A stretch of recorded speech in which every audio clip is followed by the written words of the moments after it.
true. I know that everyone is sorry next to you, and I am next to you,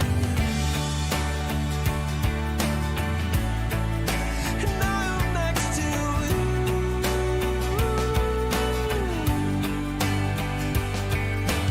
All this time I wondered, now I realize.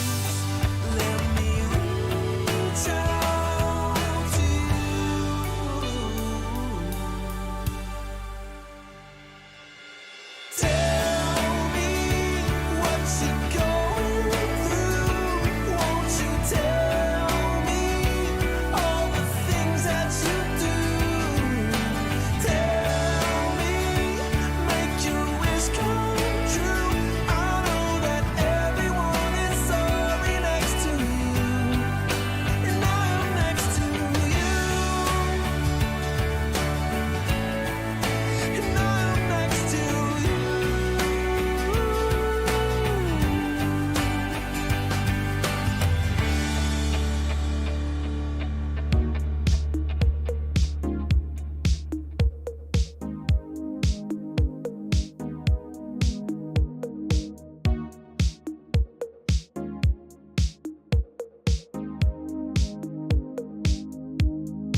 rewind. Feels so nice. We time. You, I know how to make me feel right. I can't help how. Got this sweet talk. I'm already on my way. I'm pulling up, don't be late. I'm cutting through all the lanes. Sweet talk. You need to say let's to me. No need for no flowers, babe. I'm already on my way, on my way. Why you blushing? Yeah, sweet concussion. Oh, you miss my touching. You do. Show me something. Give me more than one thing. I need more than less than I do. Say you a good guy. Make me believe it. Don't wanna hear it. I wanna see it. See how. Rewind. When we rewind, it feels so nice. I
Good damn morning, everybody. How you doing? It's Friday.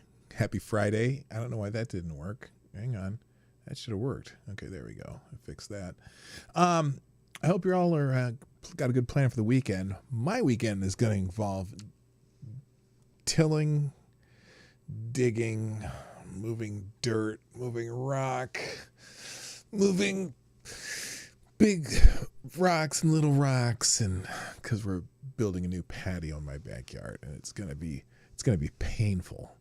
But fortunately, I have a son, and a son who has friends, and one of his friends has been working as a landscaping foreman for a couple years, just on the side in the summers, and so we're gonna take advantage of the fact that my son's friends spent almost their entire high school career in my basement by getting a little help. So hopefully that'll work out fine.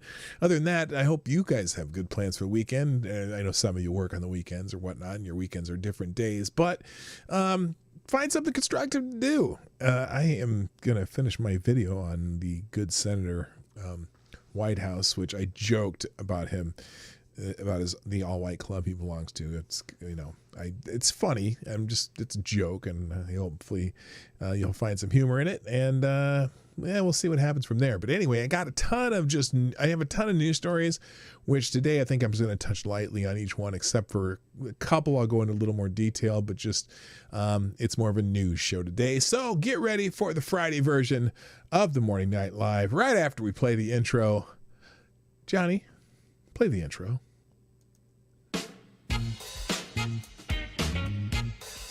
Ladies and gentlemen, coming to you live from the Lucky Dog studio in a hidden location somewhere in the upper Midwest of the United States of America, it's a brother making his own way, but with all the wrong opinions. Welcome to the Morning Night Live with your host, yours truly, PDawgKnight. Okay, stop that music. Good morning, everybody. Welcome to the Morning Night Live. I'm your host, Marty, also known as PDawgKnight on the internet, and welcome back to my humble abode, the PDawgKnight Channel. It is Friday, the 25th of June, 2021. I almost said 2025, but it's 2021 still. Let's not get ahead of ourselves. And this is the 620th episode of the Morning Night Live. Please, if you enjoy the stream, hit a like button sometime during the show. Share the stream out if you haven't already. Put it on your social media. That helps. I'm trying to get 5 new subscribers today. I don't know how I'm going to do it, but I'm going to find a way. And if you'd be so kind, if you want to sponsor the show, you can do that. All that information is in the description down below, or you could just go to PDawgKnight.live. You can sponsor the show a couple ways: through SuperChats, through checking out the merch page, even though I only have a couple merch items. But if you haven't gotten your Resist Faucism cup, this is one of the versions. The other version has the little line through Dr. Fauci himself. But today I'm drinking my reparations reparations coffee out of the original Morning Night Live coffee cup. And it's quite good today, too. So I'm pretty happy about that. Hopefully you are having a good morning. I had a busy morning at work. Holy moly. It's been a while since I actually unloaded a truck, but we had some staffing issues today. And so I actually unloaded a truck today. Well, I actually unloaded 3 trucks. But anyway, that's all about that. Anyway, let's say good morning to everybody, and then we'll get into the news. First in the chat today was Mike Savage Blarg, and you get the bell, sir. Thank you for being the first one in the chat. Also, good morning to Jonathan Peterson. No, not Jonathan Pedersen or Jonas Peterson or Jonathan Peter something. It's Jonathan Peterson today. Good morning, sir. Yeah, I saw what you wrote. I got it right today, though. Good morning, Fox P2, Somnambule Nation, Advocatus Diablo, the Devil's Advocate, Jaeger Pony, my favorite Canadian, Special K on Acid, Jesse Leon, the one who, aka used to be known as the one who tubes, also DI Freighter Watcher, Select a Boy, yeah, also good morning, William Tenshever, I'm trying to say that right, and long time, yeah, it's been a long time. Also, good morning to Infamous One. Oh, my dog's barking. He's loud too. Holy smokes. Also, good morning to Let's see. Attack Alpaca is he in the house? I got to scroll down now. Oh, Jaden Emerald, what's up? Legit low talker. Oh, wait a minute. I always thought it was Uncle Bad Touch that was Joe Biden, but maybe, just maybe, it's legit low talker. Are you really Joe Biden, legit low talker? I'm not sure. I got to remember when I say your name too to say legit low talker. Anyway, in case you don't know what I'm talking about, we'll get to that. Ridgedale Brand, what's up, man? Nice to see you. And also, wait, I always forget. Is Ridgedale, is that Arthur or is that, no. Okay, never mind. Or Mitch. I think I don't know who runs the channel, but I know it's one of you two. Also, good morning to Ride Deos and Sapphire Dragon. Nice to see you all here. Let's just get into it. Now, just before I hit the opening thing that puts my face on the screen, I pulled up an article from MSN, like Microsoft News. I don't know. For a while, MSN and NBC had a relationship, and I'm not really sure what happened. But anyway, MSN kind of got away from. Oh, okay, it's Arthur. Okay, I knew it was one of you two. Anyway, good morning, sir. So now MSN went back on its own, but there's this interesting article that I like that came up. And now I understand. They pulled it from the Washington Examiner because there's this article about Vice President Harris called "Harris Joins the Rank of Headache-Inducing Vice Presidents." And I was like, wait, how could MSN print something like this? But I guess they do have a relationship with the Washington Examiner, so I guess that's why. Vice President Kamala Harris keeps breaking the cardinal rule of a running mate and second in command. Do not harm. I'm like, oh no, somebody's actually noticing, as opposed to do not come, which she told the people from, was it Guatemala? Anyway, Harris is under intense scrutiny given she is Vice President Joe Biden's former Vice President Joe Biden's heir apparent. Yet she appears to be repeating the same mistakes of her failed 2020 White House campaign, delivering an uneven performance as his number two, and is proving to be a detrimental distraction for the Biden administration. Wow. The fact that they put this on MSN is surprising. Presidential historian and Ronald Reagan biographer Craig Shirley compared Harris to former Vice Presidents Dan Quayle and Spiro Agnew as the two men with both feet perpetually in their mouths. Quayle, for instance, earned the reputation for uttering unintelligible phrases such as, "I have made good judgments in the past, I have made good judgments in the future." When they were VPs, joke writers for late night comedians never were lacking for material. They were made fun of just for getting out of bed in the morning, Shirley told the Washington Examiner. Except, you know what? Kid gloves with this administration, they ain't happening. The Saturday Night Live guys are like, well, I don't see anything funny about them. They're perfect. Anyway, Shirley's assessment was that Harris seems in over her head. Really? Didn't notice? Contrasting her with former Prime Ministers Margaret Thatcher of the United Kingdom and Prime Minister Golda Meir of Israel. Although she was a member of the Senate Intelligence Committee, she has been meeting regularly with Secretary of State Anthony Blinken to bone up on foreign policy. Nervous Americans want to take the pulse every day of Joe Biden just to make sure he's still alive for fear that she might become president, Shirley quipped of Harris. She might become a competent VP, but only if God drops everything else. Oh, this is harsh. Oh my gosh. Historian. Okay. So they were not, it's funny because they're not really getting into anything that she's done here for a long time. Just talking about other vice presidents who've had a lot of different, foibles, so to speak. Good morning, Tarai Deos. How you doing? But let's see. The line. Okay, so historian David Petruzza referenced Gilbert O'Sullivan's Pirates of Penzance when he asked for examples of other headache-inducing vice presidents. A line The line regarding a policeman's lot not being a happy one also applies to White House understudies, according to Petruzza. More often than not, they could be dumped from the ticket or about to be dumped from the ticket, he said.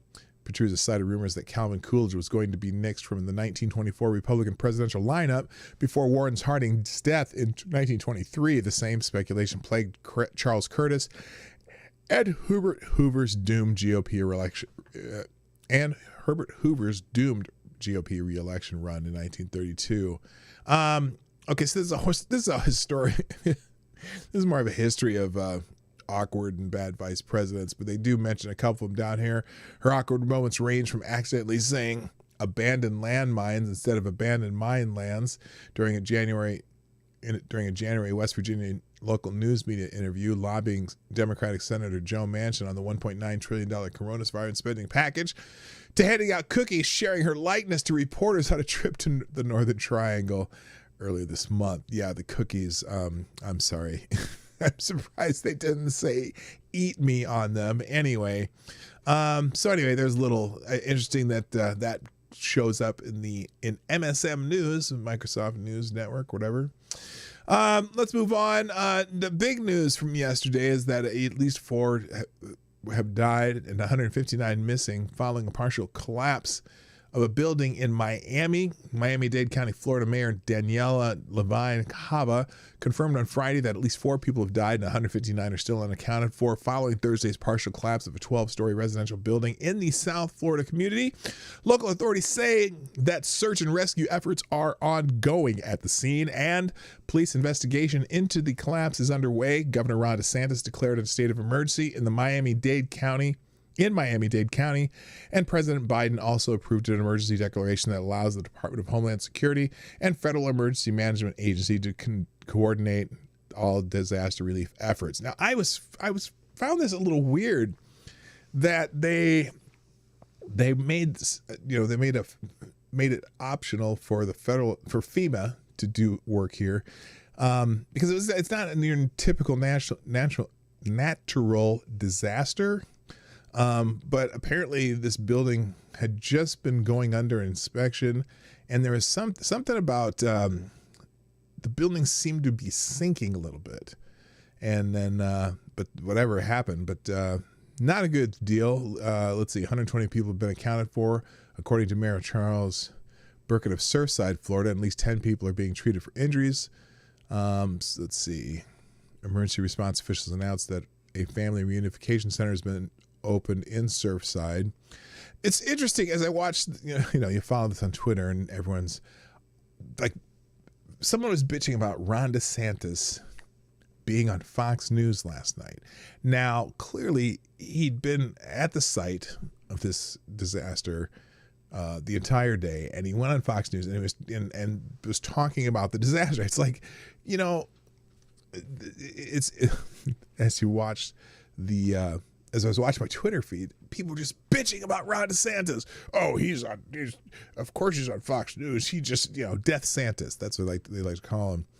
But, Governor, and also the idea that this is a federal, so he declared a state of emergency, which allows them to get federal aid. But why would there be federal aid in a building collapse? It seems to me this would be an insurance disaster, or maybe just finding the people is important. But it doesn't affect the entire region. It doesn't affect the entire city. I'm not quite up on that kind of stuff, but it's odd. But anyway, President Biden approved Florida emergency declaration after a deadly building collapse, authorizing DHS and FEMA to coordinate all disaster relief efforts, which is, I guess that's fine. I'm not sure that I understand it, but anyway, so that's been trending all morning. Interesting though, yesterday Joe Biden was making a speech and he had to be reminded about the building collapse. Good morning, John Smith. Say hi to Elizabeth for me. Also, good morning, Tyler F. What's up? And T-Ball, what's happening? So, President Joe Biden was about to walk off the podium during his Thursday speech when Vice President Kamala Harris reminded him about the fatal collapse of the condo in Miami, Florida, prompting the president to return. Let's see, there's a video of this. How long is this? I'm not going to go through an hour of this. Oh, no, it's queued up. Never mind. Here it is. Here's where it was. He was giving a speech, And done so far, what we've done so far, is a mistake. It's going to show. It's going to show. The economy's not going to grow like it wasn't before. People aren't going to have jobs with increased pay like it was before. People are going to be out of work like it was before with no options.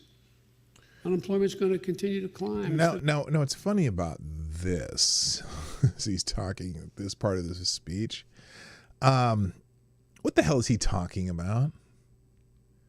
What the hell is he? What did he not know what happened the 3 years before the pandemic? I know that has nothing to do with what I'm talking about, but yeah, this is one of those speeches. But anyway, here it is. It's going to continue to go down. If that happens, then my policies. There's a whole bunch of weird didn't things make a lot about of this speech. sense. But I'm counting on it not. That's why counting on it is working. I've got to get a helicopter. Mr. President, will you travel to Florida, sir? Can we ask you about Florida, what you've learned and what you Oh, yes, I apologize. Yes, thank you, my president. I've spoken with, coincidentally, the mayor Oh, this is of painful. Miami-Dade was in my office yesterday. Does he not? So they give him all these note cards, right?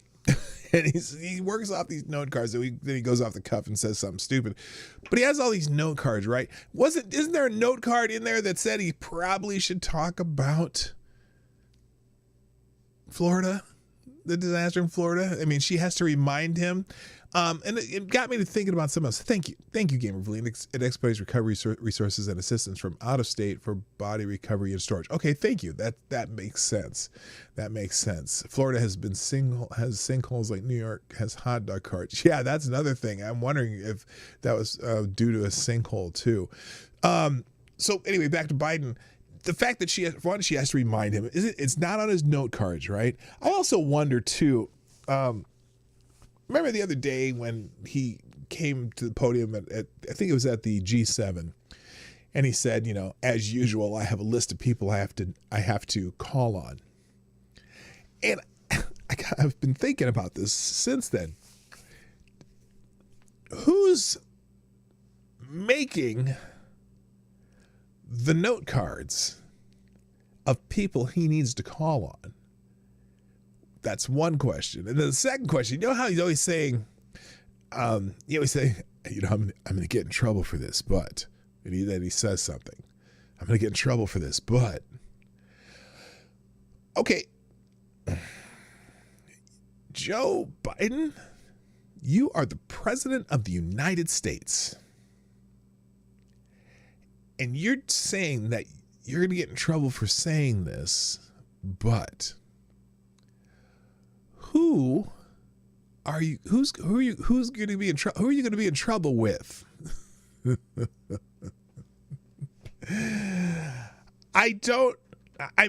It makes you wonder, is Joe Biden really our president? I just don't know. Anyway, we're not going to listen to him speak. Let's move on. Oh, and also, here's another thing he did yesterday. He claims that Latinx people are slow to get vaccinated due to deportation fears. Now, there's a little bit of a double F up here. First of all, I think the polls say like 97% or 90 way more than 90% of people of Latin descent or Latino or Latinas do not like the term Latinx. They hate that term. And also, wait a minute, Latinx slow to get vaccinated due to deportation fears? Is Joe saying that all Latinos are illegal immigrants? President Biden raised eyebrows Thursday in North Carolina with a bizarre statement in which he claimed that, quote, Latinx people, end quote, are less likely to get vaccinated against coronavirus because they're worried that they'll be vaccinated and deported. Biden traveled to Raleigh as a part of a nationwide month of action campaign meant to boost vaccination rates before the July 4th holiday. However, the president's exhortation for people to get the shot was overshadowed by his strange aside in which he confused the Tuskegee Airmen, the heroic African-American pilots of World War II, with the victims of the infamous decades-long Tuskegee syphilis study. Well, here, do they have the video here? I have the video, right? I thought I had the video. Well, anyway, I'll just do the quote real quick. He says, there's a reason why it's been harder to get African Americans initially to get vaccinated, Biden said, because there used to be experimented on Tuskegee Airmen and others. People have memories. People have long memories. Well, yeah, maybe not the Tuskegee Airmen. I think even the Tuskegee experiments, but I also think that I think African Americans are a little more wary about that stuff just in general. Anyway, even though we're not a monolith. And then he said it's awfully hard as well to get Latinx vaccinated as well. President continued, why? They're worried that they'll be vaccinated and deported. Well, I'm sorry, Mr. President, but not all Latinos. Latinas are illegal aliens or illegal, whatever we want to call them. I know people don't like that term, but that's what they are, some of them, but the vast majority of them are not illegal in the country. There's a large Hispanic population in the country. Anyway, Representative Maria Elvira Salazar from Florida is like, excuse me, Joe Biden, what did you just say? She's like, bitch, what? Anyway, and in fact, only 3% of Hispanics use the term Latinx, and 76% have never heard of it, tweeted former George W. Bush speechwriter Mark Thiessen, citing an August 2020 Pew Research Center poll. It's a term woke white people have imposed on them against their will, which is racist. Yes. That's racist. Anyway, we should actually deport anyone who uses Latinx, unironically cracked Post op-ed editor Sohrab Amiri. Anyway, it also doesn't occur to Joe Biden that tens of millions of Latinos are American citizens, tweeted former Trump 2020 campaign director Tim Murtaugh. So anyway, just another little, it's gaffe day with Mr. Biden. That's why he's on the cover or the thumbnail today. Let's see here. Let's move on. If we aren't all illegal immigrants, Biden is branded as a racist for claiming Latinx Americans aren't getting vaccinated because of fear of deportation. Now, I can't believe the Daily Mail decided to use this Latinx term that nobody likes. He implied that all American Latinos were afraid of getting vaccinated because they would be deported. Why is the Daily Mail using Latinx? Oh, and then they got their bullet points. Biden implied that American Latinx were afraid of getting vaccines because they would be deported during a speech in North Carolina on Thursday. It's awful hard as well to get Latinx vaccinated. Why? They're worried they'll be vaccinated deported, he said. Following his comments, the term Latinx, the gender-neutral or non-binary alternative to Latino or Latino, is trending on Twitter. No. It is not a gender-neutral or non-binary alternative Latino or Latinx. Do not bastardize someone else's language. Sorry. For your own woke political agenda, please, nerds. Anyway, so there's a couple articles about that. Oh, by the way, every article I have and I highlight and mention and videos and tweets and whatnot will be in a single link in the description down below at the end of the show, called a one tab. You'll see that just below the initial paragraph description of the show. All right, let's keep going here. By the way, today, Derek Chauvin is going to be sentenced today, 1:30 Central Time, 2:30 Eastern Time. I know I did that backwards for some of you, and some of you probably don't care with Central Time. Everyone knows their relation to Eastern Time and GMT. Former Minneapolis police officer Derek Chauvin learns his sentence Friday for murder in George Floyd's death, closing a chapter in a case that has sparked global outrage and a reckoning on racial disparities in America. This is the AP writing this. No, it's probably not the closing chapter because there's still appeals in the works. And the idea that it sparked global outrage and a reckoning on racial disparities in America, Nah. It did create some protests though, and the Man Bites Dog event seems to have just created more problems, and it's been used as a it's been used as an excuse for a lot of things. Let's put it that way. Anyway, Chauvin, 45, faces decades in prison, possibly, with several legal experts predicting a sentence of 20 to 25 years, though Chauvin is widely expected to appeal. He widely expected to. I think he's already in the process of doing that. He also still faces a trial on federal civil rights charges, along with 3 other officers fired who have yet to have their state trials. The concrete barricades, razor wire, National Guard patrols that shrouded the county courthouse for Chauvin's 3-week trial are gone, so is most of the tension in the city as it is awaited the verdict in April. Still, there's a recognition that Chauvin's sentence will be another major step forward for a city that has been on edge since Floyd's death on May 25th, 2020. You know, I don't know how they see it as a major step forward, especially the thing is too, even this judge right now, in his mind, does he give a fair sentence based on the facts of the case, or does he give a sentence based on fear of continued unrest in our city, in my city? This is where I live. I live in the Twin Cities is where I live. I don't live in Minneapolis proper. I don't live in St. Paul proper, but it's one single metro area. And I continue to worry about, you know, the area that where this is all taking place, all these protests and things, because my son lives near that area. Now, he lives enough far off of it that nothing happens where he lives, but it's just the idea that there's people, because the maximum that Chauvin can receive according to the guidelines is 40 years. The sentencing guidelines, if you followed them strictly, he would get 15 years, but the prosecution has pushed for 30. But why? Okay. I mean, when you actually look at the facts of the case and the trial, again, this is my opinion. He should have only been found guilty on one of the charges. There is enough reasonable doubt as far as how he was doing his job or whatnot. Even if he was doing his job poorly, there's no evidence that the first degree assault charges.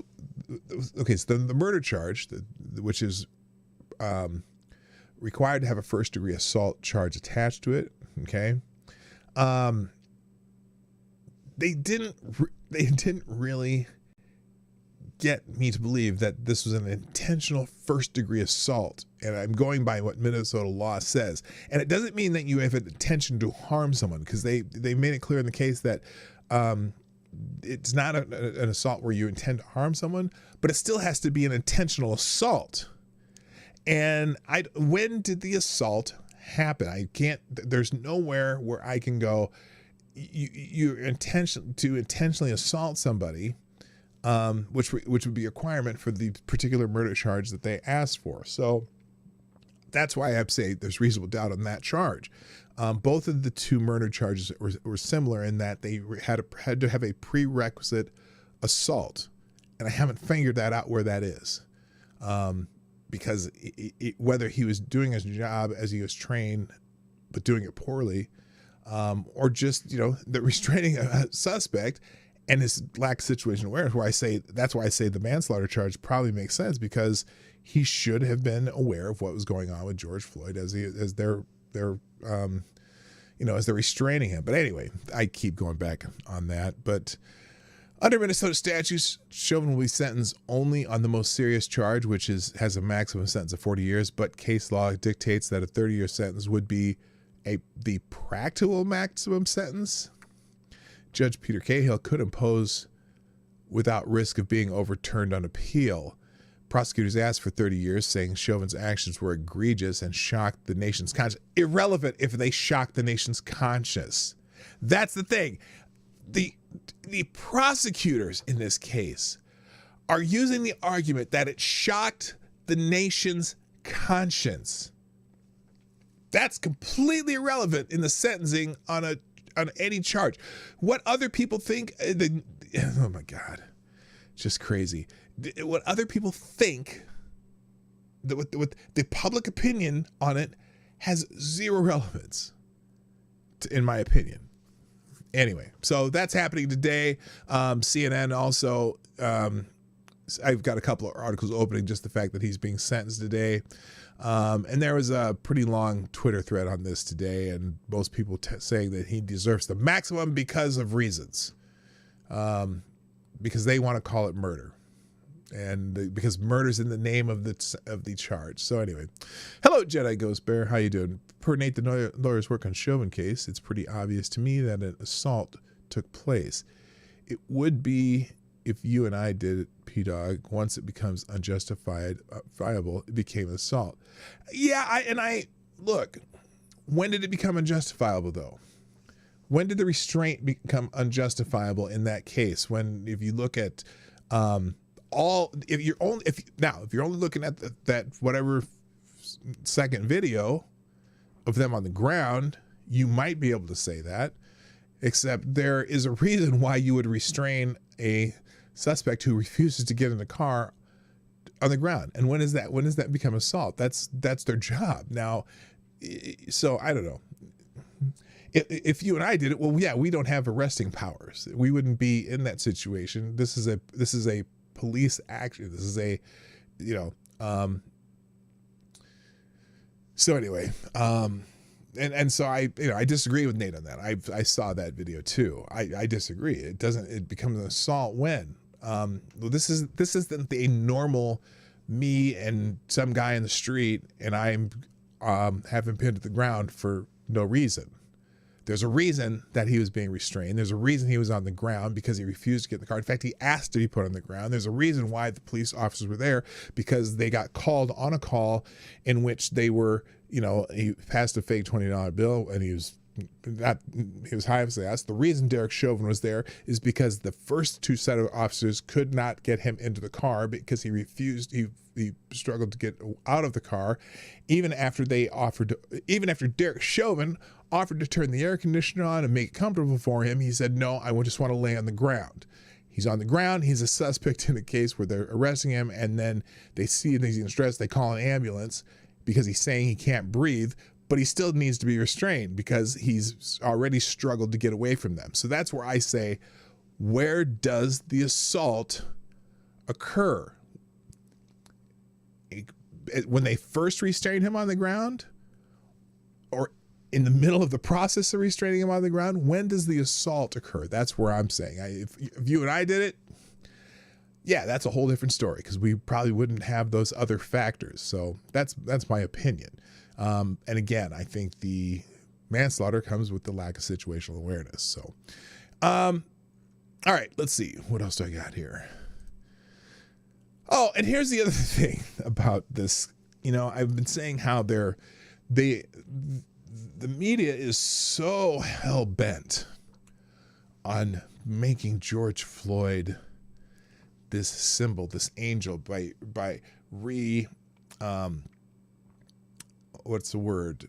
rehabilitating his image. And so I saw this article on the AP today too. For George Floyd, a complicated life and consequential death. They're turning him into the angel. Now, obviously, there's this mural from in Houston of George Floyd with angel wings, whatever. But this whole AP article just almost going hagiography on George Floyd. Years before a bystander's video of George Floyd's last moments turned his name into a global cry for justice, Floyd trained a camera on himself. I just want to speak to you real quick, Floyd says in one video, addressing the young men in his neighborhood who looked up to him. His 6'7" frame crowds the picture. I've got my shortcomings and my flaws, and I ain't better than nobody else, he says. But man, the shooting that's going on, I don't care what hood you're from, you are at, man, or where you're at, man. I love you and God loves you. Put them guns down. Anyway, this whole art, I'm not going to read this because it talks about his complicated life and including sharp edges and setbacks, Floyd himself acknowledged was both much fuller and more complicated, according to his life was. I think this is a counter to some people who's saying he's a criminal, okay? And yes, he was a criminal. And he was in the process of a criminal act when the police were called on him. I don't know that neither his past criminal life nor his past good deeds were relevant to the case, except for the fact that when you're looking at the situation of how he died, knowing the fact that less than a month prior he almost died from the same drugs that were in the system when he actually died, that might be a factor. That, you know, it's not the first time he had this issue. Now, do I think he died from the drugs in the system? I personally do. It doesn't mean that Derek Chauvin and the other officers didn't have a obligation to attempt to revive him and notice that he was dying under their restraint. But I also don't know that I'd need to have anyone contribute to his angel wings by writing puff pieces trying to redeem his life, so to speak. Good morning, Random American. Also, good morning. Why are you so angry? Nice to see you here. Let's keep going. Now, remember when the Biden caravan was there was a Biden caravan of trucks that were surrounding the Biden campaign bus? Well, some Biden campaign workers and an ex-state lawmaker sue the Trump-trained members involved in dangerous Texas highway incident. Now, this is fascinating because if you remember, as we watched that, yes, they were riding along the bus. They did not try to, there was a claim that they tried to run the bus off the road. Did not happen. However, one of the Biden campaign workers attempted to push one of the trucks out of the road. So it's going to be interesting to see how this goes. Anyway, a White House staffer and former Texas state representative are among those suing several participants of a Trump train that allegedly harassed a Biden campaign bus last October in Texas, claiming in a lawsuit filed Thursday that the Trump supporters engaged in coordinated, illegal political intimidation in violation of, wait for it, the Ku Klux Klan Act. Yay! The complaint was filed on behalf of White House staffer David Gins, a former Texas state senator, and former state Texas Senator Wendy Davis, former Biden campaign volunteer Eric Servini, and the driver of the Biden campaign bus, Timothy Holloway. The plaintiffs wrote in their complaint filed in the Western District of Texas that on October 30th, the Trump supporters terrorized and menaced the driver and passengers on the Biden-Harris campaign bus for at least 90 minutes, forcing the bus to slow to a crawl on a major highway while swerving in front of the bus to block its path. They played a madcap game of highway chicken, coming within 3 or 4 inches of the bus. The lawsuit alleges they tried to run the bus off the road, referring to the defendants. Now, it's interesting. I know that they maybe slowed the bus, but I don't remember them trying to push the bus off the road. The only actual dangerous act was the one car that tried to ram one of the pickups behind the bus. The complaint alleges that the defendants, named as Eleazar Cisneros, wow, that's not a white boy name, Hannah Se, Jocelyn Maceros, Robert Maceros, Dolores Park, and Jane and John Doe conspired beforehand to surround and block the bus in violation of the Ku Klux Klan Act passed by Congress in 1871 to prohibit the obstruction of free and fair elections via the coordinated intimidation of voters. Wait a minute, what? As a result of their actions, they claim the campaign was forced to cancel its stop in San Marcos and Austin out of fear for their safety. CNN reached out to defendants in the suit. None of them have been criminally charged in the incident. According to the complaint, Jim Davis and Holloway were on the bus at the time of this, and Cervini was in his own car escorting them. I wonder if he's the one who was driving the white car that that tried to ram the one. He tried to push the one truck off the road, literally just by getting close to him. Okay, so this goes on, but interesting. There's a lawsuit in that now. All right, let's keep going. The terrible day for the Republic. Biden and his top general strike at America's foundations. We watched Joint Chiefs of Staff Chairman Mark Milley's testimony yesterday, at least that part of it. And so there's an article in PJ Media about this by Brian Preston. Milley's testimony is telling in many ways. He didn't deny the military is pushing CRT and its ideas down the ranks. How could he, with so many whistleblowers calling his military out on it? The nation's top general leads in this segment by suggesting that he's merely studying critical race theory and wokeness to understand them. As a military leader should study ideas to understand their nature and whether they pose a threat or not. That would be fine, even commendable, if it was true. As Sun Tzu wrote, know your enemy. But then Milley, America's top soldier, gets in within inches of trashing the United States Constitution, which he swore to an oath to defend with his life. The disturbing part comes when, after ticking off his communist reading list, Milley gets heated. And you saw that. We saw this yesterday. Interesting article. It also talks about Biden threatening people with nukes. But anyway, it's an interesting article. You can watch that. That'll be in the link down below. All right, let's keep going. Now this is interesting because so we saw Mark Milley talking about how it's so important to that we learn this thing and we need to understand white rage and complaining that it was part of what did they say? He said something about how let's see, white rage. Oh, and trying to understand why the thousands of people attacked this very building, the Capitol building, right?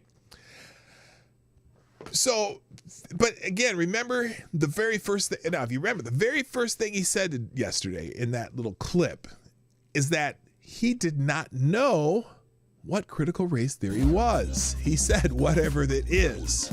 Okay. Real quick, thank you, Select a Boy, with the 10 spot through YouTube Super Chat. Greatly appreciated. Who says, I wonder what the KKK Act had to do with the bus getting into the truck driver's lane. I don't know. See, I'm saying that. Yes, I hear you. Yeah, boy. Thank you for sponsoring the show today. Our first sponsor of the day. Thank you so much. I appreciate you so much because it just every time that just helps a lot, and I don't think you even know how much you helped me do that. So thank you so much. That fascinating thing is this general doesn't know what it is, and I got to thinking after the show yesterday, I'm like, so you want them to teach this at the United States military academies, and you don't know what it is, and but because you just think people should understand it, right? Well, does that mean you also think that we should teach flat earth theory or something like that? I mean, because it's a theory that people have, right? Or do you think they should teach creationism?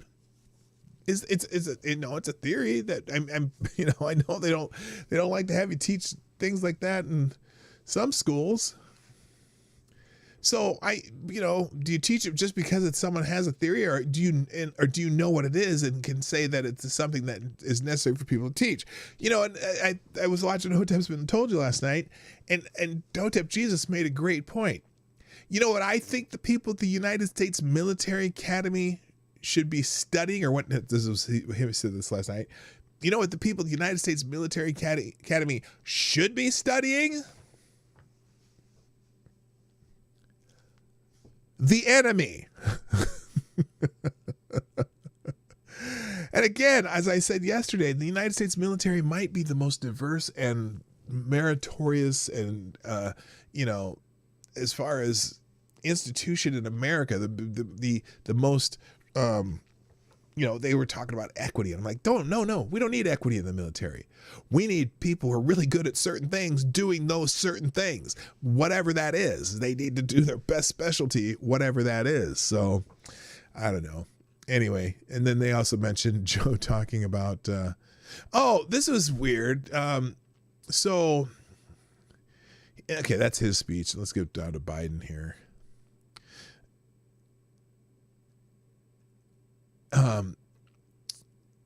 Let's see. Okay, so I'm just going down to here with the Biden part. As if to outdo his top general and plagiarize from one of the most scurrilous members of Congress at the same time, Joe Biden riffed on the Second Amendment Wednesday and revealed that he understands American history even more poorly than General Milley. My colleague Matt Margolis covered Biden's remarks, quote, "Those who say the blood of patriots, and all the stuff about how we're going to have to move against the government. Well, the tree of liberty is not watered with the blood of patriots," Biden said. "What happened is that there's never been, if you wanted, or I'm sorry, I'm actually reading Biden's words here, so it is this disjointed. If you wanted, or if you think you need to have weapons to take on the government, you need F-15s and maybe some nuclear weapons." Sir, what did you just say?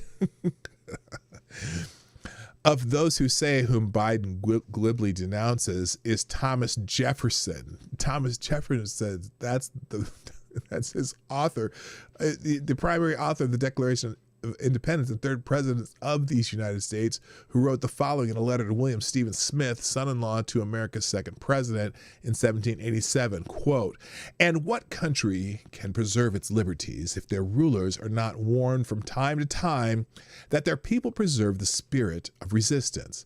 Let them take arms. The remedy is to set them right as to facts, pardon and pacify them. What signify a few lives lost in a century or two? The tree of liberty must be refreshed from time to time with the blood of patriots and tyrants." Yeah. So did Joe Biden just reject Thomas Jefferson while stealing his thoughts from Eric Swalwell, the same Eric Swalwell who's compromised by his former relationship with a known Chinese spy? Well, he did, which tells us quite a bit about the quality of mind occupying the Oval Office at the moment. The other thing he said in that speech when he was talking about, the founding fathers, even from the beginning, the founding fathers, the Second Amendment, there were certain types of people who weren't allowed to have arms.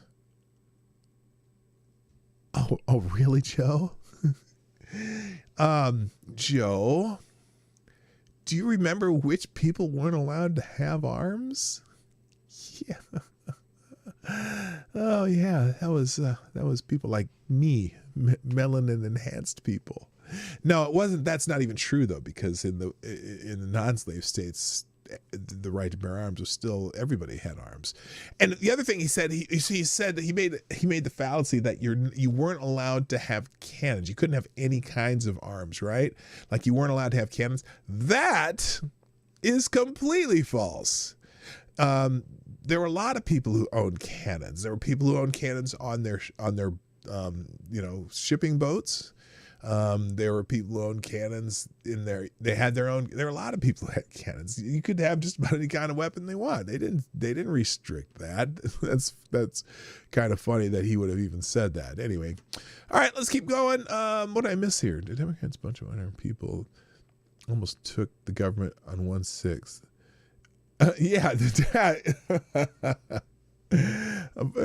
Ridgedale or Arthur says Democrats, a bunch of unarmed people almost took down the government on 1/6. Also Democrats, you can't take down the government without F-15s and nukes. Right? Exactly. All right, let's keep going because I got a bunch to get through and I only got about a half hour left.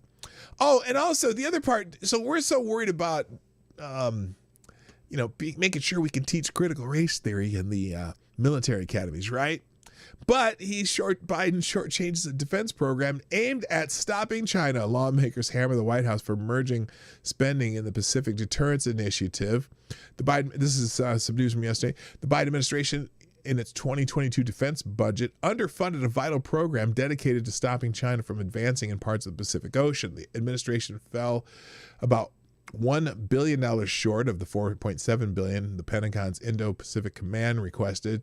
Lawmakers and experts told the Washington Free Beacon that the Biden budget neglect of the program will enable China and discourage allies putting armed forces in the Pacific in a dangerous position.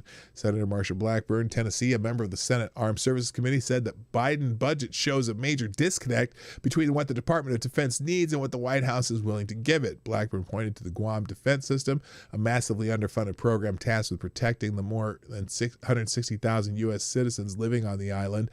That's probably will capsize. Who was it that said that? It was one of the congressmen, or yeah, he's a congressman. He's a chairman of some committee too, who said was worried about whether or not Guam was in danger of capsizing. Hank Johnson, is that him? I think it was him. Anyway. The Indo-Pacific Command requested $360 million for the Guam system and only received $118.3 million for the program. Look, I am skeptical of defense budgets anyway, but all the making sure that we're teaching critical race theory rather than worrying about, like I said, studying the enemy and or having deterrence. But then again, it's China, so he doesn't want he doesn't necessarily want China deterred. All right, I'm going to keep going here. Before I do that, Zoe, good morning to Check Your Logic. Also, good morning, why are you so angry? And good morning to MC. Stop. Hammer time. Nice to have you here. Yeah, it was Hank Johnson. Yeah, Congressman Hank Johnson. He's that guy is the chairman of a committee now. Oh my gosh, he might be the dumbest person in Congress. Who knows? Also, the Army was worried about chaplains and reprimanded somebody, but they've backed off. Apparently, a chaplain was threatened with reprimand after questioning the mental fitness of trans troops. They backed off on this?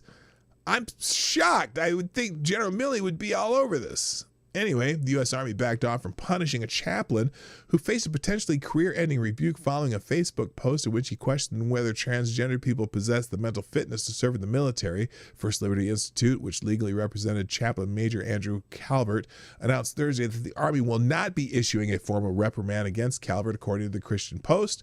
Calvert recently contested a reprimand he received after posting from his Facebook page his opposition to the Biden administration's intention of dropping a Trump-era ban on trans-identified troops serving in the armed forces. The Christian Post reported the Army issued Calvert a general officer memorandum of reprimand on April 22nd after screenshots were sent to the 3rd Forces Assistance Brigade Facebook account of Calvert's January 25th comment on a news article reporting on the plan to reverse transgender military ban.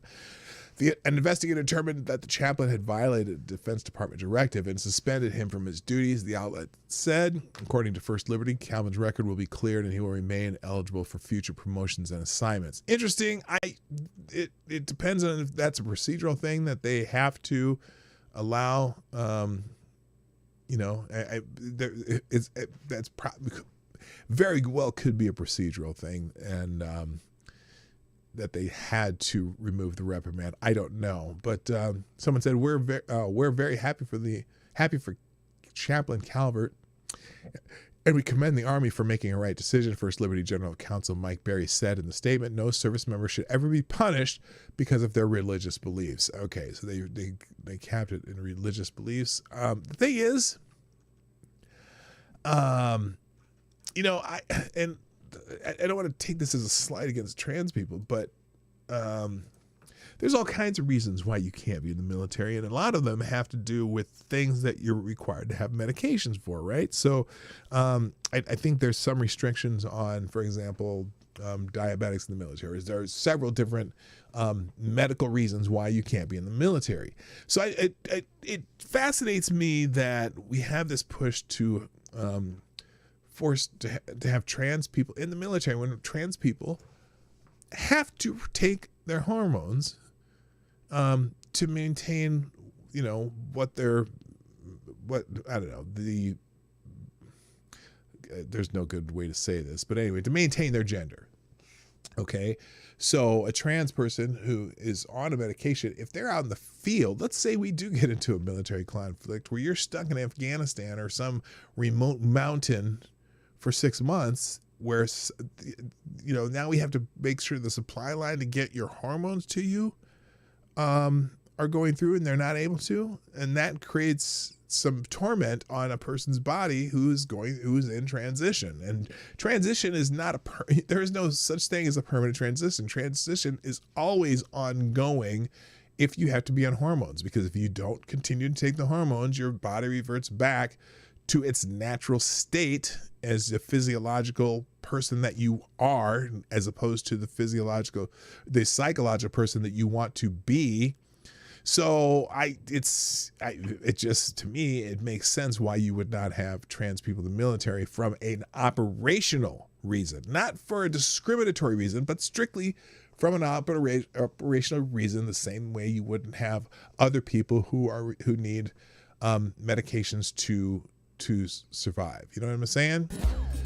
So that's just the way I see it. Anyway, good morning, Uncle Stepdad. I did not see you in the chat, but I do see you now. And thank you for the deuce and the YouTube super chat, who says they are studying the enemy. Well, yes, they are. And I think they should stick to that.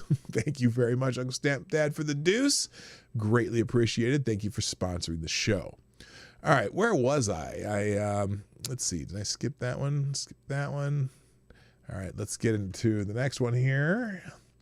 So the Democrats did not get their joint committee to investigate the riot on Capitol Hill on January 6th. So now the Democrats have decided they're going to have their a special select committee to investigate the Capitol Hill riot. I'm sure it'll be Democrats and Liz Cheney and Justin Amash and, anyway. Pelosi will establish a select committee of Democrats to investigate the Capitol Hill riot. Speaker of the House Nancy Pelosi poured on the drama and lies when she announced she will establish a special committee to investigate the Capitol Hill riot. House Republicans voted against forming a select committee to investigate the riot since they would not change their minds. Pelosi decided she will make one herself. So here's, how long is this? Tomorrow will be 4 weeks. It's 2 minutes long. Since the commission failed in the Senate. I asked, leading up to today, is there a chance for it to pass? We gave it so much time. Nope. Sorry. Not Ain't soon. doing it. Not likely. Maybe someday. Oh, you just want to politicize it. I'm hopeful that could still happen at some point. However, this morning... Oh, Uncle Stepdad. Ouch. We are the enemy. That's what, oh my God. Hey, I'm not the enemy yet. At least they won't notice right away. Oh, that hurts. Okay, let's listen to Mushmouth here. With great solemnity. With great solemnity and sadness. I'm announcing that the House will be establishing a select committee on the January 6th insurrection. Oh, your teeth got stuck, didn't they? Again, January... Insurrection.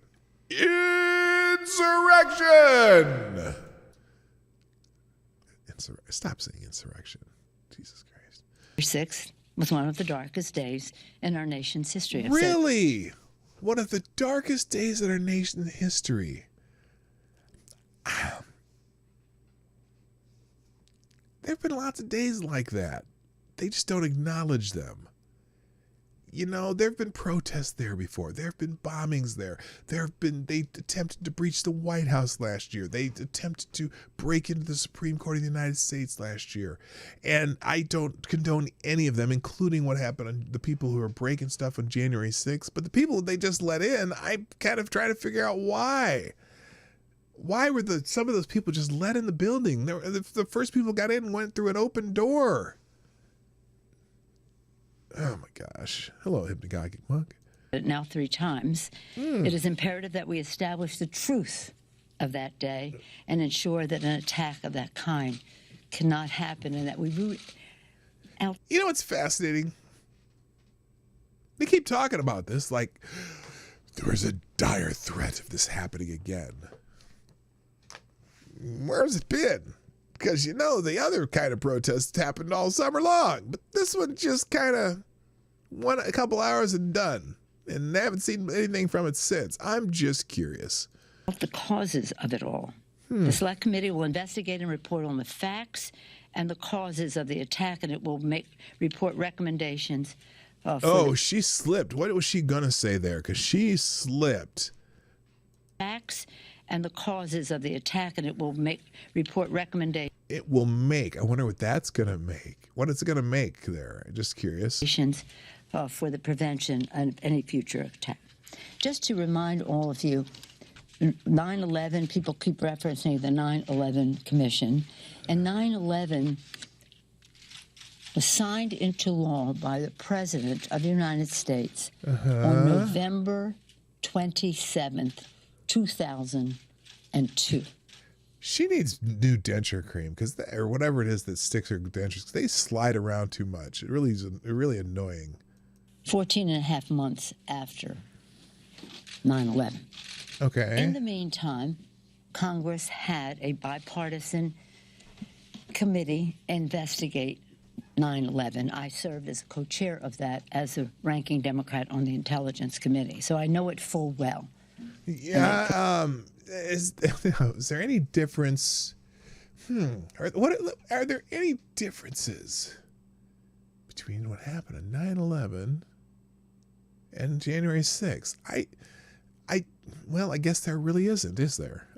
They're just exactly the same. I mean, I don't know. It just, wow, it's very similar, I guess, in her eyes. Good Lord. Provided great information that was useful to the 9/11 Commission once it came into being. So we see this as complementary, not instead of, and hopeful that there could be a commission at some point. Okay, well, Pelosi said it would be preferable to have an outside commission to investigate the January 6th attack, but said she was not worried about that the Select Committee would be dismissed as a political effort.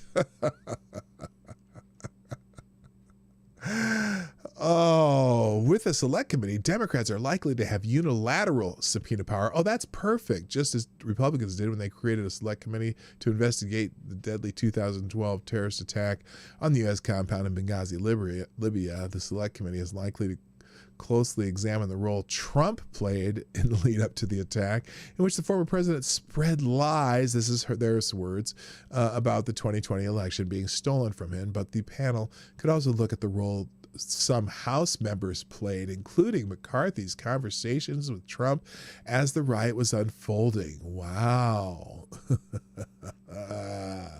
Anyway, more on that. She's saying that the root causes of the Capitol insurrection were white supremacy, anti-Semitism, and Islamophobia. Oh, I should have had 3 bells for that one. There you go. Nancy Pelosi spoke today about the root causes of the January 6th Capitol riot, the white supremacy, the anti-Semitism, and Islamophobia. Really? I just am trying to figure out where she got that from. I don't know. All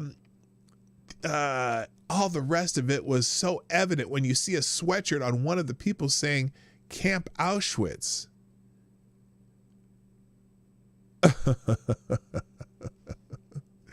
And she repeated the common and yet completely unsubstantiated claim that the Capitol incident constituted an insurrection, and once again claimed that Trump incited the insurrection in a flagrant disregard for the fact that Trump told the demonstrators to remain peaceful. Her list of the 3 root causes of this sham insurrection were, in effect, a list of those that she and the Biden Justice Department intend to go after, and the charges they will hang over the heads in the Stalinist show trials that could be in the offing.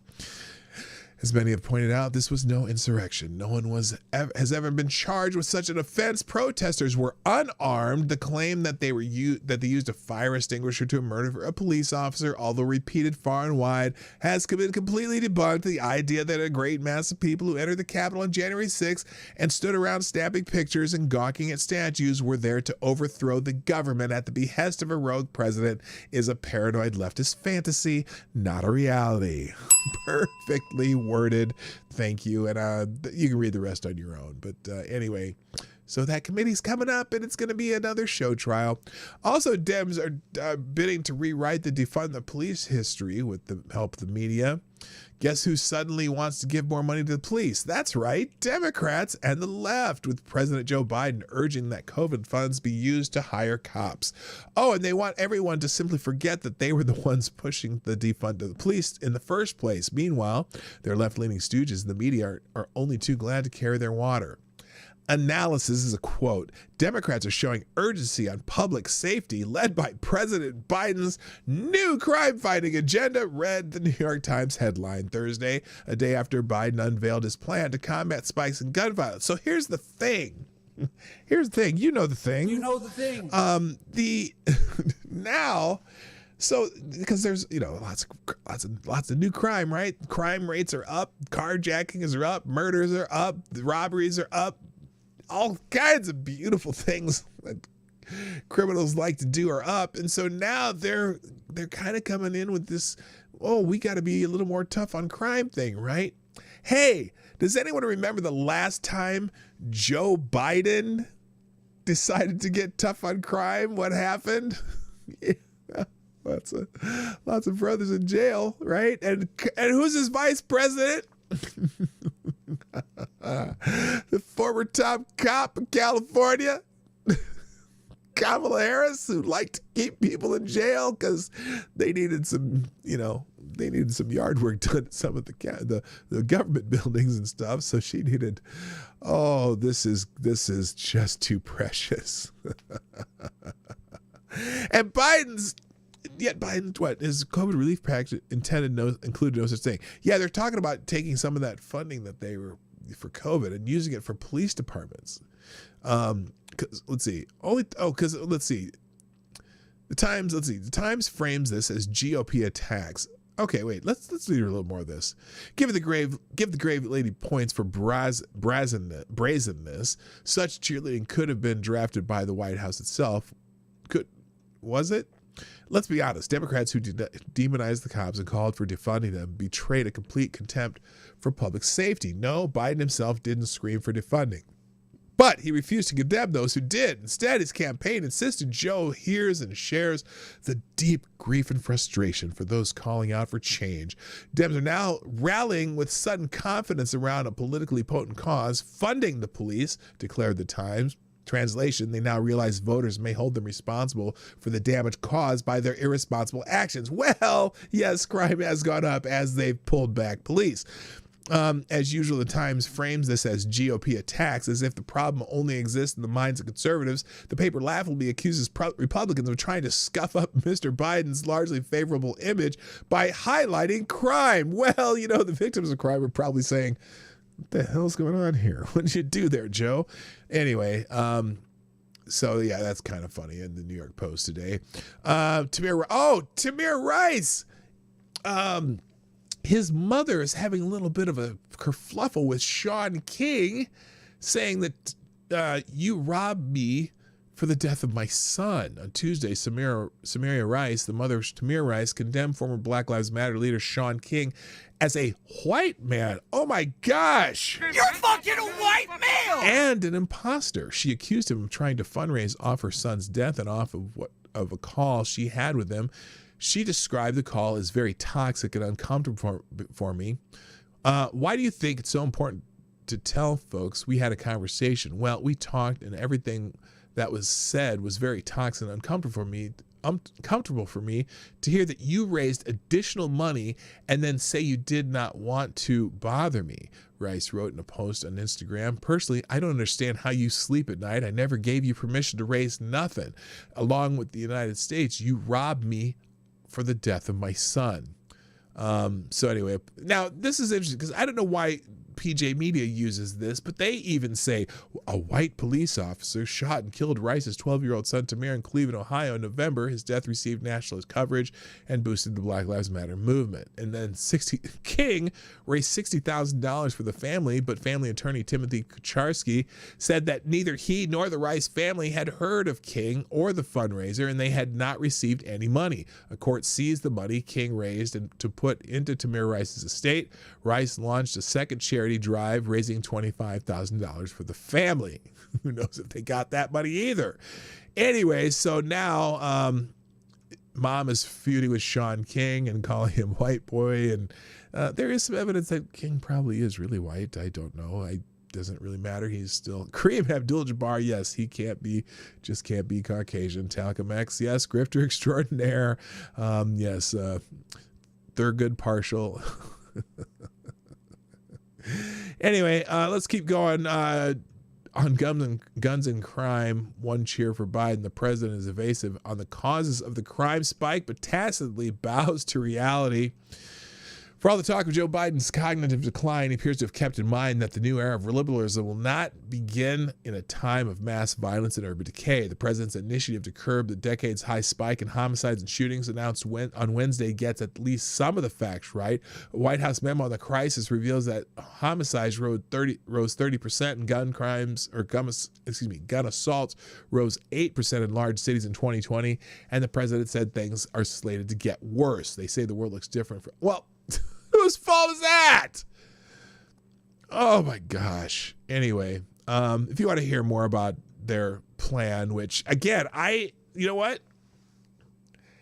I got to tell you, people got to be a little bit wary of anytime Joe Biden says he's got a plan for crime. Woo, I don't know. You got to worry about that stuff. All right, let's go on. I'm just going to give you the gist of the last few because I only have 15 minutes left. In the Federalist today, there's a new study that finds the lockdowns didn't save any lives and may have killed more people than doing nothing. Oh my gosh, where have I heard that before? Well, lots of places. A new study from the RAND Corporation and University of Southern California titled The Impact of the COVID-19 Pandemic and Policy Responses on Excess Mortality found that the lockdowns that were mandated in response to the Wuhan virus outbreak did not save lives, and even worse, they may have actually resulted in more deaths than would have occurred if shelter-in-place policies had not been mandated. Wow.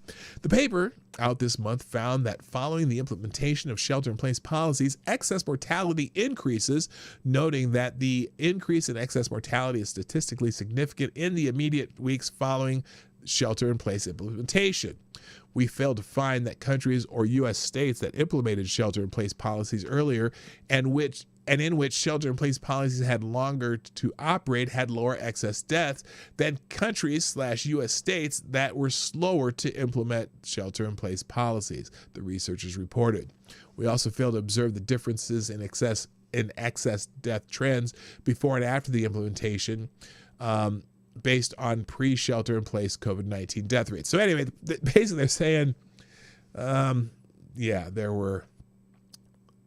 Well, let's see. The study is here. I'm going to put the study in the tabs, and this is it right here. Hopefully, it's. Let's see if it's open. Oh, it is an open study. Fantastic. So, I'm not sure if it's been peer reviewed yet, but still, I think we kind of knew this already when you'd start looking at how different countries, different states have fared, whether based on their. Whether they kept things open or if they had shelter-in-place orders and things like that, that there was really no statistical significant difference between those that did the sheltering and that did not. But now they're looking at rates of excess deaths, meaning deaths that occur when you're going by averages, deaths that occur in a year, and they count, how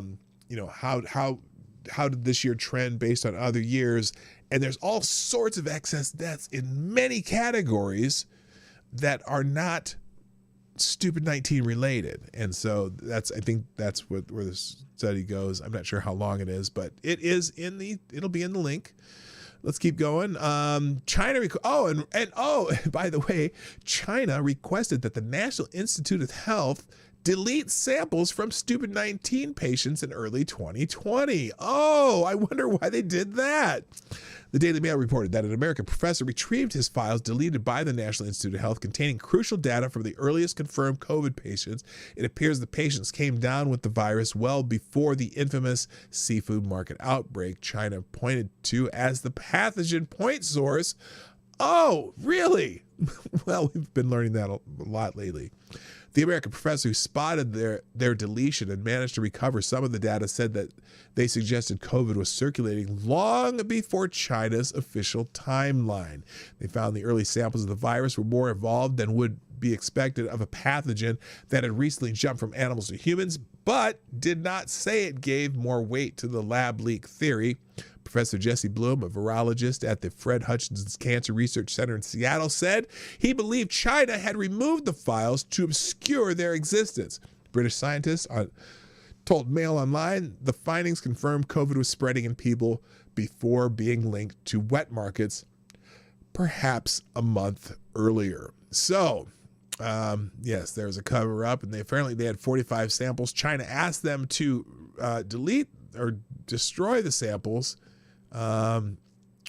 Meanwhile, no, wait a minute. Meanwhile, China says the Wuhan Institute of Virology deserves a Nobel Prize. China is calling for the Wuhan Institute of Virology to win a Nobel Prize, while the U.S. is investigating whether it leaked a novel coronavirus. Xiao Lijian, a top spokesman for Chinese Foreign Ministry in a press conference last Thursday, criticized people for assuming that the virus originated in Wuhan because it was first found there. Wait.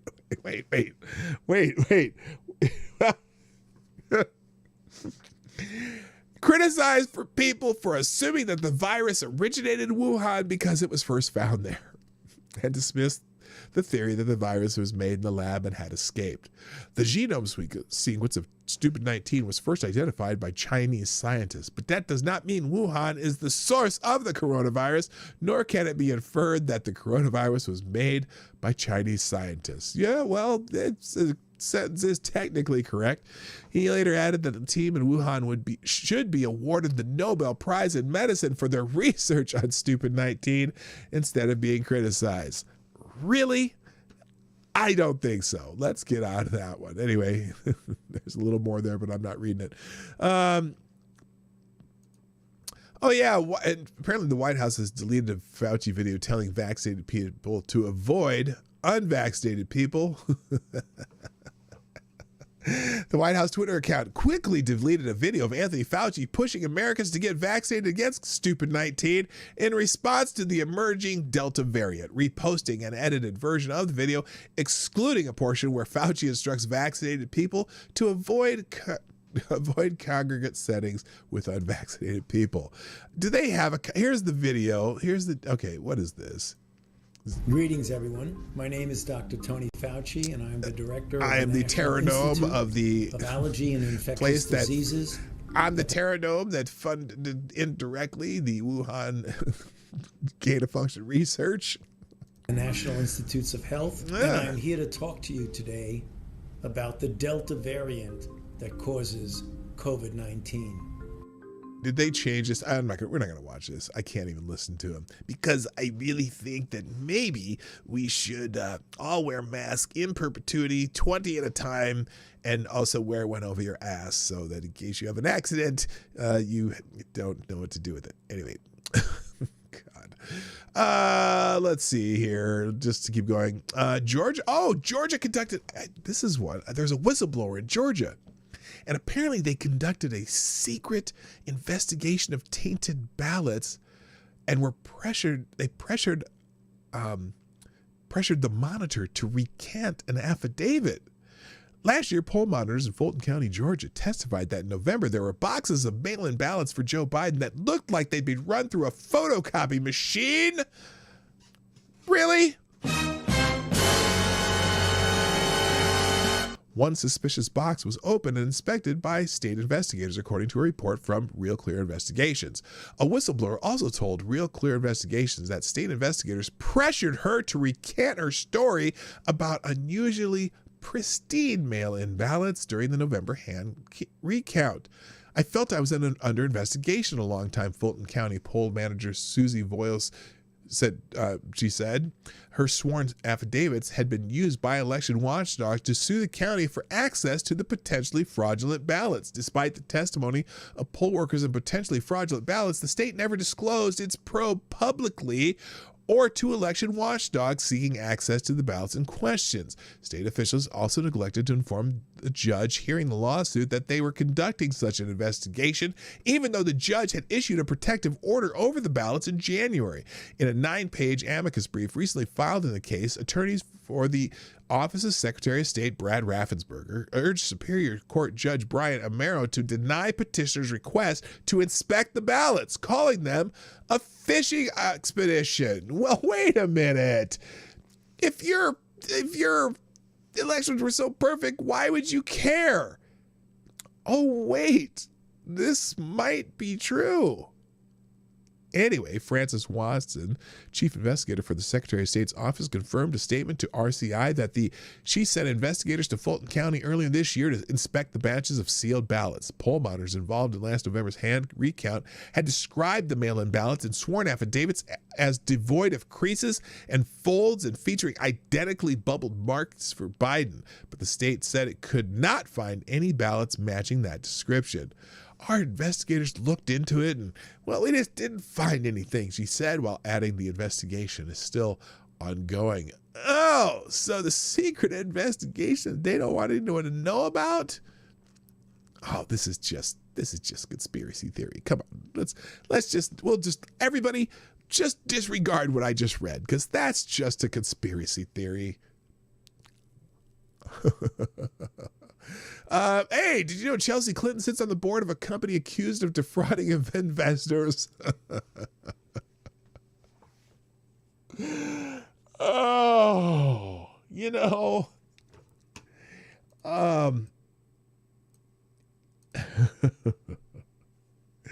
Clover Health is under DOJ and SEC investigation.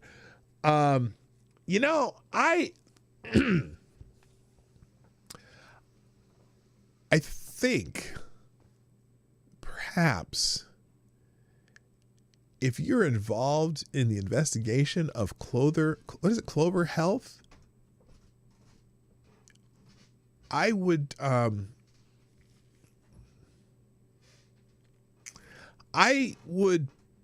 probably get some life insurance right now and invest in some Kevlar. And just saying, anyway, you could read that on your own. Anyway, I just think the headline says enough. Sits on the board of a company accused of defrauding investors. Now, I'm sure she wasn't involved, but you know what I'm saying.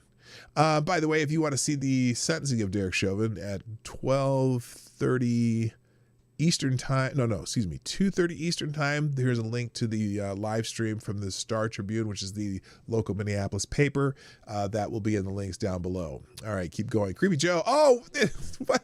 Did y'all see this whispering thing that Joe Biden was doing? Creepy Joe was trending after he was whispering at this press conference. Here it is. This is just really weird. Now what's really weird about this is you can't hear it because, of course, this is the Daily Wire, isn't it? Yeah, I still haven't understood why the Daily Wire embeds never work. But here's Creepy Joe. Maybe is this gonna show up here? What the hell's going on? Oh, I see what I did. Hang on. Let me. Here we go. Did y'all see this? This is the president of the United States. I got them $1.9 trillion relief so far. You know, you're going to be getting checks in the mail that are constant. Now, you know what's wild about this? I'll show it to you again. Look, Yamiche Alcindor or whatever. She's the NPR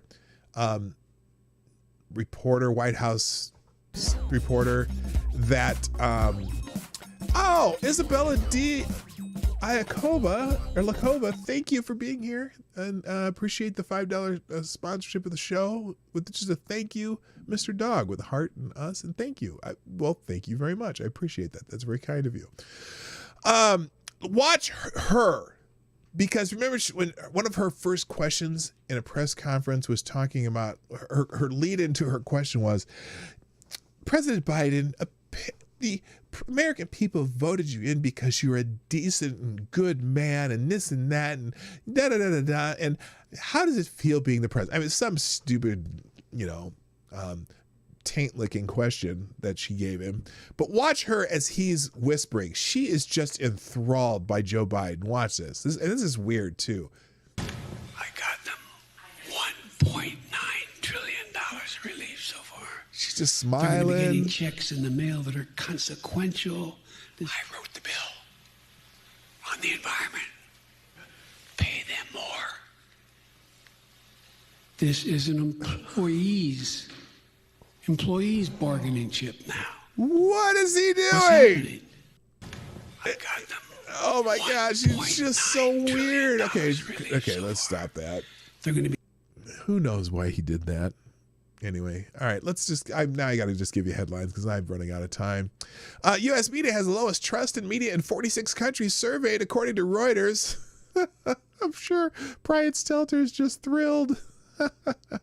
You can read that article at Legal Insurrection. I'll have it in links. Also, MailChimp suspends the Babylon Bee. There's this concerted effort right now against the Babylon Bee. Now, they had a little tiff with the New York Times. The New York Times retracted a story. They've got in trouble on Facebook. They've got in trouble on Twitter. And it's just funny.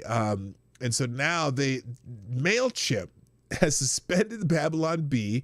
And no one knows why. The right-leaning, God-fearing humor site is under steady assault from both the press and social media platforms like Facebook. For example, the New York Times bullied the Bee in print, forcing the site to lawyer up. The Bee demanded a retraction from the far-left paper for maligning the site and its mission. The newspaper relented earlier this month. That's just part of the story. Facebook has been attacking the Bee for years, falsely claiming its satirical articles are fake news meant to trick the average reader. No, they're satire. They just hit a little too close to home for you weenies at Facebook. Earlier this year, Instagram also threatened to remove the Bee's CEO Seth Dillon from its services for absurd anti-science reason. Now MailChimp is piling on. A company offering email list services to websites briefly suspended the Bee's account earlier, citing violation of its acceptable use policy.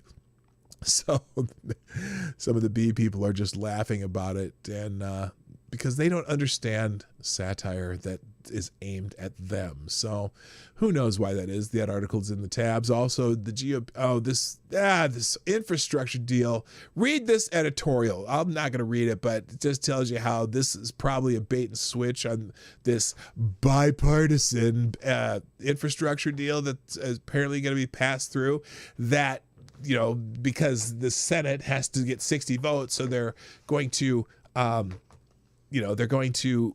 ram it through with this, with some changes, but then they're probably going to use reconciliation to put in the things that the people took out to get the deal done. So it's an interesting article. You'll have to check it out on your own in the New York Post. Also, one of the Biden aides leading the infrastructure negotiations, also helped push through the disastrous China bill, the China trade deal that led to a large decline in U.S. manufacturing that the last president with the funny hair was trying to clean up. Not good. You can get more information on that guy. We already talked about, Vice Harris wants to talk about the root cause of urban homicide. People shoot at each other and shit. And they want to blame it on things other than what's happening in the hoods. They want to blame it on white supremacy and guns. Guns are a tool that the people are shooting each other with. And then there's an article in the Daily Wire. This is an editorial. It was not the pandemic that increased violent crime in America. New York Times Meyer Gay made another astounding claim on Thursday's Morning Joe when she attributed the spike in violent crime not only to a lack of federal gun control laws, but also the general upheaval in the country. It's not the people buying the guns legally that are doing this shit. I'm just saying. Anyway, you can check that out. And then the last couple articles, what was this one? This is... So an ex-teacher who allegedly asked students to touch themselves in front of class has been charged with a dozen sex crimes. Oh, shocker! Shocker! Former teacher in Indiana was charged with more than a dozen sex crimes Wednesday after students alleged weeks earlier that he had asked them to touch themselves or let him touch them, numerous sources reported. Andrew Cowles, 47, was charged with 10 counts of possessing child pornography, 2 counts of child solicitation, 2 counts each of voyeurism and battery and vicarious sexual gratification, according to the South Bend Tribune. Cowles was fired from the Concord Community Schools on Monday after working there as a teacher for 17 years. Well, at least they fired him and didn't put him in one of those like teacher hideaway places like they do in New York City. They actually fired the guy. Good for them. And he'd been placed on leave following the allegations, and then later they fired him when he got charged. So good riddance to whatever his name is. This is in the results of unintended consequences, or whatever that I'm trying to say there. Eliminating racist entrance exam led to more white students and fewer agents at a top high school. Hey, good for that. Was exactly what they were trying to do. They were hell-bent on making Thomas Jefferson High School white again, the parents say. Oh, is that what it is? A number of white students admitted to the freshman class at the nation's top high school skyrocketed, and the number of Asian students plummeted after district officials nixed the school's entrance exam in an attempt to boost Black and Hispanic enrollment. However, Thomas Jefferson High School for Science and Technology in Fairfax County, Virginia, admitted nearly 16% fewer Asian students and 43% more white students after eliminating its merit-based entrance exam, according to demographic data released Wednesday for the class of 2025. While Asian students accounted for 73% of the class of 2024, only 54% of next year's freshmen were Asian. Fairfax County Public Schools are hell-bent on making Thomas Jefferson white again. Azri Nomani, the vice president of a group of parents defending education and the parent of a 2021 alum, told the Washington Free Beacon. So it did. Okay, that's probably not what they were trying to do, and that's what happened. And I'm pretty sure that all those people are right-wing Republicans on the school boards in that particular county and school district, because that's the norm in Virginia. They were trying to increase Black and Hispanic enrollment. Did they do that? I don't think it says in this article if they did. But they got rid of them Asians, some of them. Okay. The law of unintended consequences. All right. There's a weird ruling in the Supreme Court, 8-1 in favor of the plaintiff. Now, this is interesting because this girl sued her school because they punished her for some things she did off school campus, some things she said, because she failed to make the varsity cheerleading squad, and she had a rant where she's like, fuck school, fuck this, fuck that, fuck cheerleading, fuck the school. And the school disciplined her, and so her family took the schools to court.